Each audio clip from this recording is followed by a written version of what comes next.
രചന അബ്ദുള്ള മേലേതിൽ. അവതരണം Shahul Malayil. Editing Faisal C M Nooncheri.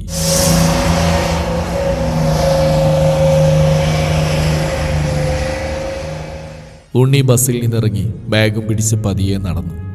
പഴയ നാലും കൂടിയ കവലയിലെ ഇപ്പോൾ പെരിങ്ങോത്തുമുറി വലിയൊരു അങ്ങാടിയായി മാറിയിരിക്കുന്നു. ഇബ്രാഹിക്കാട ഓലമേഞ്ഞ പച്ചക്കറിക്കട, കുഞ്ഞാപ്പൂവിൻ്റെ മീൻ വിറ്റിരുന്ന സ്ഥലം, കേശവേട്ടൻ്റെ ചായക്കട, അതൊന്നും അവിടെയില്ല. പകരം സിമന്റ് കെട്ടിടങ്ങൾ തല ഉയർത്തി നിൽക്കുന്നു. നഗരങ്ങളിൽ സംഭവിച്ച പോലെയുള്ള മാറ്റങ്ങൾ ഏറിയോ കുറഞ്ഞോ താൻ വളർന്ന ഗ്രാമത്തെയും ബാധിച്ചിരിക്കുന്നു. അങ്ങാടിയിൽ നിന്ന് കുറച്ചു മാറി നിന്നിരുന്ന തപാൽ ഓഫീസിലേക്ക് നോക്കിയയാൾ ഈശ്വര എന്ന് വിളിച്ചു. അയാൾ തിരഞ്ഞ് എന്തൊക്കെയോ അവിടെ കണ്ടില്ല. തങ്ങൾ ചെറുപ്പത്തിൽ കല്ലെറിഞ്ഞും കയറിയും കളിച്ചിരുന്ന വലിയ ഞാവൽ മരങ്ങൾ, കായ്കൾ നൽകിയും തണൽ നൽകിയും തൻ്റെ കുട്ടിക്കാലത്തെ നല്ല ഓർമ്മകൾ ഒരൊറ്റൊന്നില്ലാതെ മുറിച്ച് മാറ്റപ്പെട്ടിരിക്കുന്നു. ഒരു ഓട്ടോ വിളിച്ചാൽ വീടിൻ്റെ മുന്നിൽ എത്താമായിരുന്നിട്ടും വൈകുന്നേരത്തെ ഇളവയിൽ കൊണ്ടുകൊണ്ട് അയാൾ വയലിലേക്ക് ഇറങ്ങി നടന്നു. ഈ പാടവരമ്പത്തുകൂടെ നടന്നാൽ നേരെ ചെന്ന് കയറുന്ന വീടിൻ്റെ പറമ്പിലേക്കാണ്. പറമ്പിലെ തെക്കുവശത്തുള്ള കുളവും പടിപ്പുരയും തുളസിത്തറയും പാമ്പും കാവും അപ്പോൾ അയാളുടെ മനസ്സിൽ തെളിഞ്ഞു. കൂടെ മനസ്സിൻ്റെ ഉള്ളിൽ ഒളിച്ചു കിടക്കുന്ന ചില ഓർമ്മകളും. കണ്ണെത്താ ദൂരത്തോളം പരന്നു കിടക്കുന്ന നെൽവയലുകൾ അയാളുടെ മനസ്സിൽ ഒരു പച്ചപ്പരവതാനി വിരിച്ചു നിന്നു. അയാളങ്ങനെ നടന്ന് വീടിൻ്റെ പറമ്പിലേക്ക് കയറി. അതിരിൽ നിന്നിരുന്ന മാവിൻ്റെ മുകളിലേക്ക് അയാൾ നോക്കി. മാങ്ങകളുണ്ട് നിറയെ. ഉണ്ണിയേട്ടാ, ആ മാങ്ങ പൊട്ടിച്ചോളൂ, അത് മൂത്തിട്ടുണ്ടാവും. അമ്മുവിൻ്റെ ശബ്ദം കാതിൽ മുഴങ്ങുന്ന പോലെ തോന്നി ഉണ്ണിക്ക്. പടിഞ്ഞാറ്റയിലെ അമ്മു അമ്മമ്മയുടെ തുണക്കും മറ്റ് വീട്ടുകാര്യങ്ങൾ നോക്കാനും വരുന്ന ശാന്തേച്ചിയുടെ മോളാണ്. ഒരകന്ന ബന്ധവുമുണ്ട്. പ്രേമ എന്നാണ് അവളുടെ പേര്. പക്ഷേ ഉണ്ണിയേട്ടൻ എന്നെ അമ്മു എന്ന് വിളിച്ചാൽ മതിയെന്ന് പറയും. അവൾ തൻ്റെ കൂടെ ഉണ്ടാവും എപ്പോഴും. മേലേടത്തെ ദിവാകരമേനോൻ്റെ പേരക്കുട്ടിയെ അവളുടെ അമ്മക്ക് വലിയ വിശ്വാസമായിരുന്നു. വർഷങ്ങൾ കുറേയായി ഒരു വിവരവും തനിക്കില്ല അവരെക്കുറിച്ചൊന്നും. മാവിൽ നിന്നിറങ്ങി ഉറുമ്പ് കടിച്ച് ദേഹമാകെ ചൊറിയുമ്പോൾ അവൾ ചിരിച്ച ചിരി ഇപ്പോഴും ഈ തൊടിയിലാകെ മുഴങ്ങുന്നുണ്ട്. ഉണ്ണിയൻ എന്താ പഠിക്കുന്നേ? പാമ്പും കാവിൽ വിളക്ക് വെച്ച് വരുമ്പോഴാണ് അവൾ ചോദിച്ചത്. അന്ന് ഞാൻ ചിരിച്ച് പറഞ്ഞു, അനാട്ടമി. അതെന്താ? അവൾ നിഷ്കളങ്കമായി ചോദിച്ചു. അന്ന് വീടിൻ്റെ ചായ്പ് മുറിയിൽ വെച്ച് താൻ അവൾ അനാട്ടമി പഠിപ്പിച്ച്. ഉണ്ണിയേട്ടാ വേണ്ട, ഞാൻ അമ്മമ്മയോട് പറയും എന്നൊക്കെ ആദ്യം എതിർത്തെങ്കിലും കൈകൾ പോകുന്നിടങ്ങളിലെ ഓരോ ഭാഗവും അന്ന് താൻ അവളുടെ ചെവിയിൽ പതിയെ പറഞ്ഞു കൊടുത്തു. ഒരു നനഞ്ഞ ചേമ്പിൻ തണ്ട് പോലെ അന്ന് അവൾ തൻ്റെ കയ്യിൽ കിടന്നു. എന്താ അമ്മ വിറക്കുന്നു? ആകെ വിയർത്തിട്ടുണ്ടല്ലോ രണ്ടുപേരും എന്ന് അമ്മമ്മ ചോദിച്ചപ്പോൾ ഒരു നായ ഓടിച്ചാണെന്ന് കളവും പറഞ്ഞു. ഉണ്ണി വീടിൻ്റെ മുറ്റത്തെത്തി. അച്ഛൻ ചാരു കസേരയിൽ കണ്ണോടച്ച് കിടക്കുന്നുണ്ട്. അമ്മമ്മ എന്നത്തെയും പോലെ ചെറിയൊരു കസേരയിൽ ഗ്രില്ലിൻ്റെ കമ്പിയിൽ പിടിച്ച് പുറത്തേക്ക് നോക്കിയിരിക്കുന്നുണ്ട്. വരുവാൻ ആരുമില്ലെങ്കിലും ആരെയോ പ്രതീക്ഷിച്ച പോലെ. ആ വലിയ വീട്ടിൽ അവർ രണ്ടുപേരും മാത്രമേ ഉള്ളൂ. എന്ത് കാര്യമാണ് ഇനി അവർ തമ്മിൽ സംസാരിക്കുക? ശാന്തേച്ചി ഇപ്പോഴും വരാറുണ്ടോ ആവോ? അതോ അമ്മുവോ? ഉണ്ണി ഗ്രില്ലിൽ പതിയെ തട്ടി ഒരു ശബ്ദമുണ്ടാക്കി. രണ്ടുപേരും പുറത്തേക്ക് നോക്കി. അമ്മമ്മ പതിയെ ഗ്രില്ലിനടുത്ത് വന്ന് ഗ്രില്ല് തുറന്ന് ബാഗ് പിടിച്ച് നിൽക്കുന്ന ആളെയൊന്ന് നോക്കി. അമ്മമ്മക്ക് നിവർന്ന് നിൽക്കാൻ വയ്യായിരുന്നു. പകുതി കുനിഞ്ഞാണ് നിൽക്കുന്നത്. അമ്മമ്മ ഉണ്ണിയുടെ മുഖത്തേക്ക് നോക്കി നിന്നു. ആ മുഖം പതിയെ മാറുന്നത് ഉണ്ണി കണ്ടു. രണ്ട് കണ്ണുകളും പതിയെ നിറഞ്ഞു. എൻ്റെ ഉണ്ണിയല്ലേ? അതും പറഞ്ഞ് ഉണ്ണിയുടെ ദേഹമാകെ കൈകൊണ്ട് തലോടി. കണ്ണുകൾ കൊണ്ടും ഉണ്ണിയുടെ രണ്ട് കൈയെടുത്ത് തൻ്റെ കവിളിൽ പിടിച്ച് കരഞ്ഞു നിന്നു ആ നിസ്വാർത്ഥ ഹൃദയം. അച്ഛനും അപ്പോൾ അവൻ്റെ അടുത്ത് വന്ന് നിന്നിരുന്നു. ചെവികൾക്കിൽ കുറച്ച് പതുക്കിയായതുകൊണ്ട് അമ്മമ്മ ഉറക്കെ പറഞ്ഞു കൊടുത്തു. ഉണ്ണിയാ, മട ഗായത്രിയുടെ മോൻ. വർഷങ്ങളോളം തങ്ങൾ നോക്കി വളർത്തിയ പേരക്കുട്ടി വളർന്നു വലുതായി മുന്നിൽ വന്ന് നിന്നപ്പോൾ അവരുടെ ആവേശത്തിരതളിൽ വാനോളം ഉയർന്നു. ആദ്യമൊക്കെ മാസത്തിൽ ഒരു കുറിയെങ്കിലും നിന്റെ അമ്മ ഞങ്ങളെ കാണാൻ വരുമായിരുന്നു. ഇപ്പം അതുമില്ല. പിന്നെ മാളു വല്യമ്മച്ചിയും മക്കളും കഴിഞ്ഞ മകരമാസത്തിലാണ് വന്നതെന്ന് തോന്നുന്നു. അവിടെ കുട്ടികളൊക്കെ മഴയത്തിറങ്ങി കളിച്ച് പനിയൊക്കെ വന്നു. അപ്പോൾ നല്ല രസമായിരുന്നു ഇവിടെ. ഇനി എപ്പോഴാണ് അവരൊക്കെ വരിക ആവോ? അല്ലെങ്കിൽ ഇനി വരുമ്പോഴേക്കും നിന്നെ പോലെ വലിയ ആളായിട്ടാവും വരിക. അമ്മമ്മ വാത്തോരാതെ വർത്തമാനം പറഞ്ഞുകൊണ്ടേയിരുന്നു. അച്ഛൻ മൂളിയും പറയുന്നത് ശരിവെച്ചു അടുത്തിരുന്നു. അതിനിടയിലാണ് മുഖത്തേക്ക് നോക്കി അമ്മമ്മയുടെ ചോദ്യമുണ്ടായത്. നിന്റെ താടി രോമങ്ങൾ കുറച്ചൊക്കെ വെള്ള കയറിയിട്ടുണ്ടല്ലോ ഉണ്ണി. ഉണ്ണിയൊന്നും മന്ദഹസിച്ചു. എന്നിട്ട് പതിയെ താടിയൊന്നൊഴിഞ്ഞു. അപ്പോഴാണ് പുറകിലൊരൊച്ച കേട്ടത്. ആരാ? ശാന്തയാണോ? അതെ അമ്മേ. ശാന്തേച്ചി ഉമ്മറത്തേക്ക് വന്ന് ഉണ്ണിയെ കണ്ട് അത്ഭുതപ്പെട്ട് നിന്നു. ഉണ്ണി വലിയ ആളായല്ലോ, എപ്പോഴാ വന്നേ? അമ്മയ്ക്കും അച്ഛനും സുഖമല്ലേ? ശാന്തയിച്ച് ഒറ്റ ശ്വാസത്തിൽ തന്നെ ഇത്രയും ചോദ്യങ്ങൾ ചോദിച്ചപ്പോൾ ഉണ്ണി ചിരിച്ചുകൊണ്ട് അവരോട് മറുപടി പറയുമ്പോൾ ആലോചിച്ചു. ഇതാണ് നാട്ടിൻപുറത്തിൻ്റെ നന്മ. തന്നെ കണ്ടപ്പോൾ അവരുടെ മുഖത്തുണ്ടായ സന്തോഷം. ഉണ്ണി പോയി കുളിച്ച് വന്നോളൂ, ഉടുത്ത വസ്ത്രമെല്ലാം മുഷിഞ്ഞിരിക്കും. അമ്മമ്മ തോർത്തും സോപ്പും കയ്യിലെടുത്ത് വന്നു. അമ്മമ്മ മറന്നിട്ടില്ല ഇവിടെ വന്നാൽ താൻ കുളത്തിലേക്ക് കുളിക്കുമെന്ന്. ഉണ്ണി തോർത്തും സോപ്പുമായി കുളക്കടവിലേക്ക് നടന്നു. ഉണ്ണി നീന്താനും നിന്നില്ല, പെട്ടെന്ന് കുളിച്ചു കയറി. ഈ കുളക്കടവിൽ നിൽക്കുമ്പോൾ തന്നെ എന്തൊക്കെയോ വീർപ്പ് മുട്ടിക്കുന്നുണ്ട്. അമ്മു എവിടെ തിരഞ്ഞാലും എല്ലാ ഓർമ്മകളും അമ്മുവിലെത്തി നിൽക്കുന്നു. ശാന്തേച്ചിയോട് ചോദിക്കാൻ മറന്നതല്ല. അമ്മുവിനെ കുറിച്ചറിയാൻ അതിയായ ആഗ്രഹമുണ്ട്. എന്തോ തോന്നിയില്ല ചോദിക്കാൻ. കുളത്തിൽ മുങ്ങാൻ കുഴിയിട്ട് താൻ ഒരിടത്ത് പോയി ഒളിച്ചതും തന്നെ കാണാതായപ്പോൾ അമ്മു കരഞ്ഞതും ഉണ്ണിയുടെ മനസ്സിൽ നോവായി കടന്നു വന്നു. ഉണ്ണി കുളിച്ച് താൻ മുമ്പ് താമസിച്ചിരുന്ന മുറിയിലേക്ക് കടന്നു. ശാന്തേച്ചിയും എല്ലാം അടുക്കി വെച്ചിരിക്കുന്നു, പുതപ്പും വിരിയുമെല്ലാം. ഉണ്ണി വസ്ത്രമെല്ലാം മാറ്റി താഴേക്ക് വന്നു. അപ്പോഴേക്കും അമ്മമ്മ ചായയെല്ലാം തയ്യാറാക്കി വെച്ചിരുന്നു.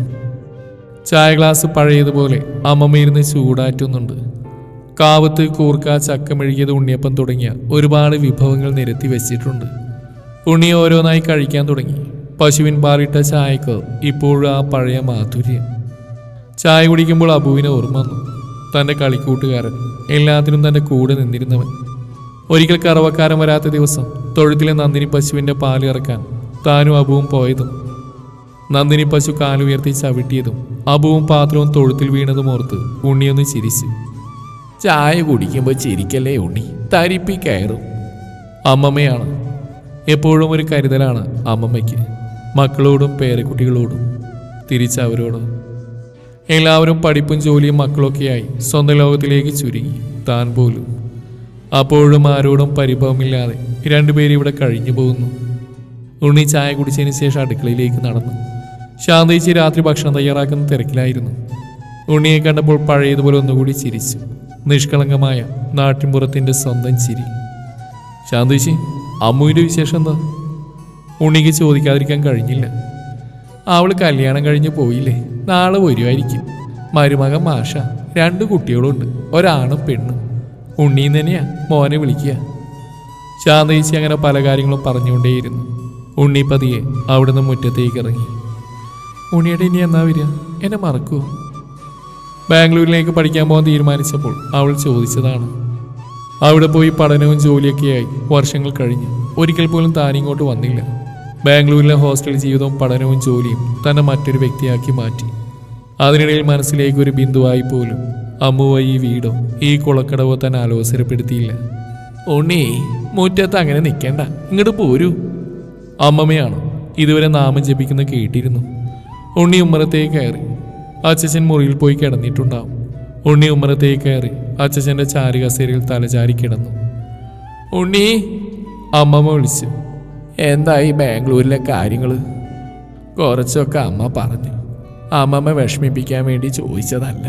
എൻ്റെ കുട്ടിക്ക് നല്ലത് വരണേന്ന് മാത്രം ഈ അമ്മമ്മയുടെ പ്രാർത്ഥന. അതൊക്കെ കഴിഞ്ഞു അമ്മമ്മേ. ഇനി ഞാൻ ബാംഗ്ലൂരിലേക്ക് പോകുന്നില്ല, ആ ജോലി വിട്ടു. ഉണ്ണി പറഞ്ഞു. ആ കുട്ടിയോ? അമ്മമ്മ വീണ്ടും ചോദിച്ചു. പിരിഞ്ഞു. അതും പറഞ്ഞു ഉണ്ണി പതിയെ കണ്ണുകൾ അടച്ചു. അമ്മമ്മ ഇനിയൊന്നും ചോദിക്കില്ലേ എന്ന് മനസ്സിൽ പ്രാർത്ഥിച്ചുകൊണ്ട്. ബാംഗ്ലൂരിലെ ബഹുരാഷ്ട്ര കമ്പനിയിൽ ജോലി. കൈ നിറയെ പണമൊക്കെ ആയപ്പോൾ കൂട്ടുകാരും ഒന്നിച്ചുള്ള കൂടുതലുകളൊക്കെയായി മുന്നോട്ട് പോകുമ്പോഴാണ് പുതിയ ഒരാളെ പരിചയപ്പെട്ടത്. അനുപമ എന്നായിരുന്നു പേര്. ബാംഗ്ലൂരിൽ സ്ഥിരതാമസമാക്കിയ മലയാളി കുടുംബം. അവളുമായി പെട്ടെന്ന് അടുത്തു. അവളുടെ വീട്ടിലും തൻ്റെ ഫ്ലാറ്റിലുമെല്ലാം തങ്ങൾ സംഗമിച്ചു. അവളുടെ അമ്മയും അച്ഛനും എല്ലാത്തിനും മൗനാനുവാദം നൽകി. അവരും മുൻകൈയെടുത്താണ് രജിസ്റ്റർ മാരേജ് പ്ലാൻ ചെയ്തു. താൻ വീട്ടിൽ പോലും അറിയിക്കാതെ അവളെ താലി ചാർത്തിയത്. കമ്പനിയിൽ നിന്ന് ലോൺ എടുക്കലും ഫ്ലാറ്റ് വാങ്ങിയതെല്ലാം ഓർത്ത് ഉണ്ണി അങ്ങനെ കിടന്നു. അപ്പോഴാണ് അമ്മമ്മ വിളിച്ചത്. ഉണ്ണി, ഭക്ഷണം കഴിച്ചിട്ട് കിടന്നോളൂ. ഉണ്ണി ഭക്ഷണം കഴിച്ചു പോയി കിടന്നു. മുകളിലെ ജനൽ തുറന്നിട്ടപ്പോൾ നല്ല തണുത്ത കാറ്റ് മുറിയിലേക്ക് കടന്നു വന്നു. ചെറിയ കാറ്റടിച്ചപ്പോൾ തൊടിയിലെ കവുങ്ങും മാവും തെങ്ങും പതിയെ ആടിക്കളിച്ചു. ഫ്ലാറ്റിലേക്ക് കയറുമ്പോൾ എന്നും ചിരിക്കാറുള്ള സെക്യൂരിറ്റിക്കാരൻ അന്നൊരു കാര്യം പറഞ്ഞു. വണക്കം സാർ, സാറിങ്ങ ഇല്ലാത്ത നേരത്ത് ഉങ്ക മനീവിയെ പാക്ക ഒരാള് ഡെയിലിക്ക് വരുവേ. ഉണ്ണി കട്ടിൽ പോയി കിടന്നു. അവളോടന്ന് അതിനെക്കുറിച്ച് ചോദിച്ചപ്പോൾ മറുപടി അവളൊരു ചിരിയിരിച്ചു. ഉണ്ണി, നീ ഒരു തനി നാട്ടുമ്പുറക്കാരനെ പോലെ സംസാരിക്കല്ലേ. ഈ ബാംഗ്ലൂർ സിറ്റിയിൽ എനിക്ക് ഒരുപാട് സുഹൃത്തുക്കളുണ്ട്. അതിൽ ആണും പെണ്ണൊക്കെ ഉണ്ടാവും. അവർ ചിലപ്പോൾ ഫ്ലാറ്റിലും വരാറുണ്ട്. അനുപമ ഒരു സില്ലിയാന്ന് തൻ്റെ മുന്നിൽ അവതരിപ്പിച്ചു. താനൊന്നും മിണ്ടിയില്ല. രണ്ടുപേരും റൂമിൽ പറ്റിച്ചേർന്ന് കിടക്കുന്നത് കാണുന്നവരെ നീ എന്നെ അടിച്ചു അല്ലേ എന്ന് പറഞ്ഞ അനുപമ തൻ്റെ നേർക്ക് ചീറി വന്നപ്പോൾ താനപ്പോൾ അമ്മുവിനെ ഓർത്തു. കോടതിയും കേസുമെല്ലാം കഴിഞ്ഞപ്പോൾ ഫ്ലാറ്റും അതുവരെയുള്ള സമ്പാദ്യവുമെല്ലാം അവൾക്ക് കൊടുക്കേണ്ടി വന്നു. എന്നിട്ടും ജയിലിൽ കിടക്കാതിരിക്കാൻ അച്ഛൻ ഇടപെടേണ്ടി വന്നു. പിറ്റേന്ന് ഉണ്ണി പറമ്പിലും പാടത്തുമെല്ലാം ഇറങ്ങി നടന്നു. അതിനിടയിൽ പഴയ കൂട്ടുകാരൻ അബു കാണാൻ വന്നു. വില്ലേജ് ഓഫീസിലെ ക്ലർക്കാണ് അവൻ. പണ്ട് ഹെൽത്ത് സെന്ററിൽ നിന്ന് എത്ര ഊതിയാലും വീർക്കുന്ന വെള്ള ബലൂണുകൾ കട്ടുവിടുന്നതും അത് ഊതി വീർപ്പിച്ച് നടന്നപ്പോൾ അത് ബലൂണല്ലെന്ന് പറഞ്ഞ് ഹെൽത്ത് സെന്ററിലെ നഴ്സ് പിടിച്ച് വാങ്ങിയതൊക്കെ പറഞ്ഞ് അബു കുറെ ചിരിച്ച്. ഉച്ചക്ക് ഊണും കഴിഞ്ഞിട്ടാണ് അബു പോയത്. ഉണ്ണി ഉച്ചക്ക് ഊണ് കഴിഞ്ഞ് ഉമ്മറത്തെ ചാരി കസേരയിൽ ഇരുന്നൊന്ന് മയങ്ങി. കുറച്ച് കഴിഞ്ഞപ്പോൾ തന്നെ ആരോ വിളിക്കുന്ന പോലെ തോന്നി ഉണ്ണിക്ക്. ഉണ്ണി മാമ. ഉണ്ണി കണ്ണു തുറന്നു. പുറത്ത് 2 കുട്ടികൾ നിൽക്കുന്നു. ഉണ്ണി കുട്ടികളുടെ അടുത്തേക്ക് ചെന്നു. കുട്ടികളുടെ പേരൊക്കെ ചോദിച്ചു. അപ്പോൾ അടുക്കളയിൽ നിന്നും ഒരു പരിചിത ശബ്ദവും ചിരിയും കേട്ടു. അമ്മു വന്നിരിക്കുന്നു. ഉണ്ണി കുട്ടികളെ തന്നോട് ചേർത്ത് പിടിച്ചു. അപ്പോഴേക്കും അമ്മ അങ്ങോട്ട് വന്നു. രണ്ടുപേരും നല്ല വികൃതികളാ, വല്ലാണ്ട് അടുപ്പിക്കണ്ട. ഉണ്ണിയേട്ട ആളാകെ മാറിയല്ലോ, കണ്ട തിരിച്ചറിയുന്നില്ല. എത്ര കാലമായി കണ്ടിട്ട്, ഒരു വിവരം ഉണ്ടായിരുന്നില്ല. ബാംഗ്ലൂരാണെന്ന് അറിയും, അത്ര തന്നെ. ഇപ്പോഴെങ്കിലും വരാൻ തോന്നിയല്ലോ, അതുകൊണ്ട് കാണാൻ പറ്റി. അവസാന വാക്ക് പറഞ്ഞപ്പോൾ ശബ്ദം ചിലമ്പിപ്പോയി. അത് മറക്കാനെന്നോണം അവൾ കുട്ടികൾ കളിക്കുന്നിടത്തേക്ക് ചെന്ന് തള്ളുകൂടിലെ കുട്ടികളെ എന്ന് പറഞ്ഞു. താനൊരു മറുപടിയും പറഞ്ഞിരുന്നില്ല. അല്ലെങ്കിലും മാറ്റങ്ങൾ തനിക്ക് മാത്രമായിരുന്നല്ലോ. കാലം നിലമുഴുതു മറിക്കുന്ന ഒരു കാളയെപ്പോലെ തൻ്റെ ജീവിതം ഒരു തീരത്തേക്ക് ഒതുക്കി നിർത്തി. അമ്മുവിന് സുഖല്ലേ? അവൾ വീണ്ടും വന്നപ്പോൾ ഉണ്ണി ചോദിച്ചു. സുഖം. അന്ന് ഉണ്ണിയേട്ടൻ പോയപ്പോൾ ഞാൻ ശരിക്കും ആരുമില്ലാത്ത പോലെയായി. വേറെന്തൊക്കെ അവൾക്ക് പറയാനുണ്ടെന്ന് തോന്നിയെങ്കിലും അവൾ അവിടെ നിർത്തി. സൂര്യൻ ചുവന്ന ചെഞ്ചായം അണിഞ്ഞ് താഴേക്ക് വന്നിരുന്ന അപ്പോഴേക്കും മേഘങ്ങൾ ഒറ്റയ്ക്കും കൂട്ടമായും എങ്ങോ സാവധാനം പോകുന്നുണ്ട്. ചിലത് കൂട്ടത്തിൽ നിന്ന് പോകാൻ മടിച്ചു നിൽക്കുന്നു. ഇഷ്ടമായിരുന്നു, പിന്നെന്തേ പറഞ്ഞില്ല. കാത്തിരിക്കണമെന്ന് പോലും. അതോ തോറ്റുപോയതിൻ്റെ നഷ്ടബോധമോ? എന്താണ് തന്നെ മതിക്കുന്നത്? മാമ, ഞങ്ങൾക്ക് മാങ്ങ പൊട്ടിച്ചു തരുമോ? അമ്മുവിൻ്റെ കുട്ടികളാണ്. അതിരത്ത് നിൽക്കുന്ന മാവിന്മേൽ ചൂണ്ടിയിട്ടാണ് ചോദിക്കുന്നത്. ഉണ്ണി കുട്ടികളുമായി അങ്ങോട്ട് നടന്നു. അവിടെ എത്തിയപ്പോൾ തുമ്പിയെ പിടിക്കണമെന്നായി. അവരങ്ങനെ പാടത്തും പറമ്പിലും നടന്ന് കളിച്ചു. ഉണ്ണിയൊരു കുട്ടിയെപ്പോലെ അവരോടൊപ്പം കളിച്ചു. തിരിച്ചെല്ലുമ്പോഴേക്കും അമ്മ പാതി വഴിയിൽ കാത്തു നിൽക്കുന്നുണ്ടായിരുന്നു. ഉണ്ണിയേട്ടനെ ഇവർ വെള്ളം കുടിപ്പിച്ചിട്ടുണ്ടാവും. ഇല്ല, ഞാൻ അവരുടെ കൂടെ കളിക്കുകയായിരുന്നു. കുട്ടികൾ മുന്നിലോടി. ഉണ്ണി അമ്മുവിൻ്റെ കൂടെ നടന്നു. ബാംഗ്ലൂരിലേക്ക് ഇനി എന്താ പോകുന്നത്? അവിടെ എന്തൊക്കെയോ പ്രശ്നമായി എന്നൊക്കെ കേട്ടിരുന്നു. അമ്മു ചോദിച്ചു. എല്ലാ പ്രശ്നങ്ങളും കഴിഞ്ഞു. ജീവിതം ഇനി ബാംഗ്ലൂരിലേക്ക് പോകുന്നില്ല. ഉണ്ണി പറഞ്ഞു. വീടെത്തി. അമ്മുവും കുട്ടികളും യാത്ര പറഞ്ഞിറങ്ങി. ഉണ്ണി മുറ്റത്തേക്ക് ഇറങ്ങി അമ്മുവിൻ്റെ അടുത്തേക്ക് ചെന്നു. ഞാൻ നാളെ പോകും. അമ്മുവിൻ്റെ കണ്ണുകൾ നിറഞ്ഞു. എന്താ ഇത്ര പെട്ടെന്ന്? ഇനി എന്താ ഒന്ന് കാണാൻ പറ്റുക? അമ്മു ഉണ്ണിയുടെ കൈ പിടിച്ചു. ഞാൻ ഇടയ്ക്കൊക്കെ വരാം. എന്നും നല്ലത് വരൂ. ദൈവം അനുഗ്രഹിക്കട്ടെ. ഉണ്ണി കുട്ടികൾക്ക് ഓരോ ഉമ്മ കൊടുത്തു. അമ്മുവിൻ്റെ തോളിൽ തട്ടി തിരിഞ്ഞടന്നു. ഉണ്ണി പിറ്റേന്ന് യാത്ര പറഞ്ഞിറങ്ങുമ്പോൾ അമ്മമ്മ കെട്ടിപ്പിടിച്ച് കരഞ്ഞു. ആ വീട്ടിൽ വീണ്ടും വെളിച്ചം മറഞ്ഞു. തുളസിത്തറയും പാമ്പുകാവും കുളക്കടവും തൊടിയിലെ മാവും ഒരു പിടി ഓർമ്മകളുമായി ഉണ്ണി വയലിലേക്ക് ഇറങ്ങി നടന്നു. ഓർമ്മകൾ വീണ്ടും ആടി വിളിക്കുന്നുണ്ട്. പക്ഷേ ഓർമ്മകളാണ്. അത് ഓർമ്മകളായി ഉറങ്ങിക്കിടക്കട്ടെ.